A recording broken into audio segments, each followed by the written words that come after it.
The Iranian regime is on the brink, facing their most severe crisis since coming to power in 1979. Protests have exploded across the nation. Their currency is in a free fall, and upwards of 10 American warships are closing in. And their supreme leader appears to now be in hiding. The foundations of the Islamic Republic are cracking under the weight of economic collapse, military defeats, and a population that's finally overcome its fear of the security apparatus. The Revolutionary Guard remains the regime's final pillar. So will it crack? That's what we're about to find out. Hey gang, it's me, Dr. Steve, your Patriot Professor, here to help you make sense of the madness with breaking news and analysis you're not going to get anywhere else. So make sure to smack that bell and subscribe button. There are just so many dynamics that are all converging in the Iranian theater right now.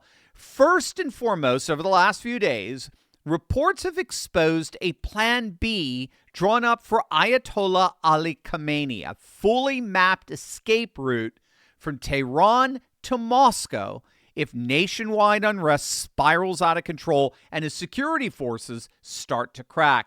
Intelligence files describe how roughly 20 members of his inner circle, family, top aides, his designated heir, they would all flee with him, along with an estimated $95 billion empire hidden in semi-state foundations and front companies.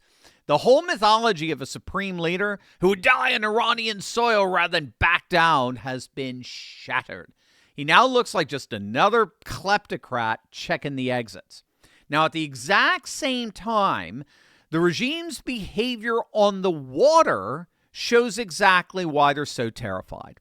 In the Strait of Hormuz, one of the world's most critical energy arteries, that's where about 20% of the world's oil trade passes every single day, Iranian gunboats armed with heavy machine guns swarmed a U.S.-linked tanker, ordering it over radio to cut its engines and prepare to be boarded. The ship's captain ignored them, pushing the throttles forward, and a nearby American warship moved in to escort the vessel to safety. All 6 Iranian boats reportedly backed off the minute a U.S. destroyer appeared in the lane. And President Trump just promised more are on their way. And by the way, there's another beautiful armada floating beautifully toward Iran right now. So we'll see. I hope they make a deal. I hope they make a deal. They should have made a deal the first time they'd have a country. Now, that American armada is quite formidable. It includes the nuclear-powered aircraft carrier USS Abraham Lincoln, carrying over 65 aircraft and a crew of nearly 6,000 personnel, accompanied by guided missile destroyers, cruisers, submarines armed with Tomahawk missiles, support ships. In fact, we're now getting reports a U.S. fighter jet just shot down an Iranian drone as it approached an American aircraft carrier in the Arabian Sea, according to U.S. Central Command. It's a clear sign that American forces mean business. And that seems to be the pattern here, right? So there's a bit of bluster. There's the threat by the regime to close the Strait of Hormuz. There's the warning of massive retaliation. But when they're staring straight into the face of B-52 bombers, positioned at neighboring air bases, and carrier strike groups parked off their coastline, and a president who openly says, we have very big, very powerful ships sailing to Iran right now, and it'd be great if we didn't have to use them, the tone suddenly shifts. Suddenly, their live fire drills get scaled back. Their threats go from, we'll sink your ships to, well, we only respond defensively. And behind the scenes, their top officials, Iranian top officials, are whispering about frameworks for negotiations. That's exactly reports that are coming out of Tehran. Iranian President Masoud Pezeshkian announced just today that he has instructed his foreign minister to pursue what he's calling, quote, fair and equitable negotiations with the United States, which marks the first clear blink from Tehran internationally. It's their first indication that they're willing to engage in dialogue and diplomacy in the midst of this massive internal unrest that's going on with all the protests. So this is key to Trump's strategy here. This is what you have to get. Trump is trying to squeeze the regime from both within and without. It's your classic two-front squeeze strategy that Trump is deploying here. External military pressure paired with internal destabilization through the protest support. And as many of you know, according to multiple sources, Trump is considering targeting strikes on Iranian commanders and security forces specifically to galvanize protesters and boost their confidence to overtake government facilities. The naval deployment serves as what analysts would call gunboat diplomacy, using military threat to intensify economic and political pressure while preserving flexibility. And this admission by the Iranian president, it really may be the first indicator that this is working.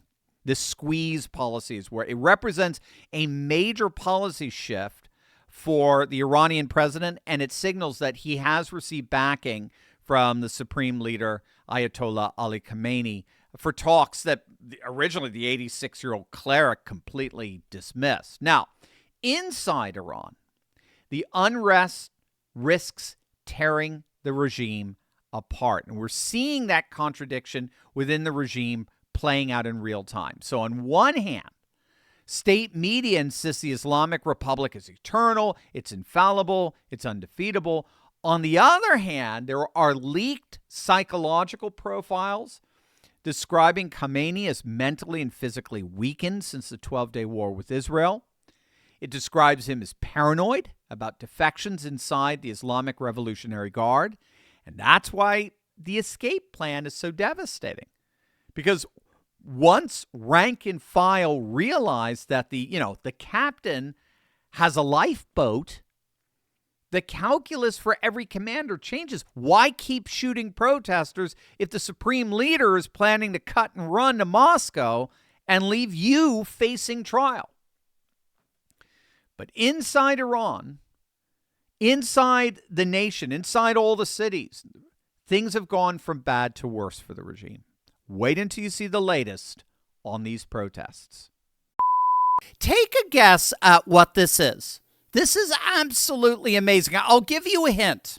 The older we get, the less we hold on to heat. So imagine being stranded in a broken down car in the middle of the night and having to walk for help. You know, a simple rainstorm, even in the summer, that can mean hypothermia. And so that is where this little beauty comes in.